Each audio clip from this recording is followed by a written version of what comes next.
aking itaga. Wag po, wag. Sino kita patatawan?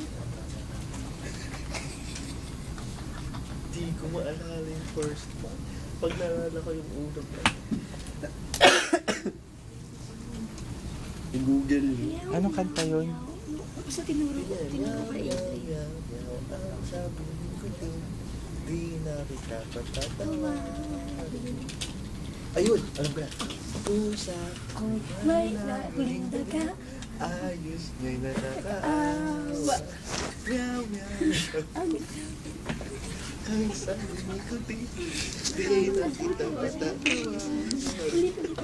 Pusa ko'y maraming daga. Ayos niya'y nakakaawa. Meow, meow. Walang actions. Meron yan. Di na kita patatawan. Siguro sa 18 yun mga kanyang yata siya. Ay, binibidyo mo na naman, oh. Ay!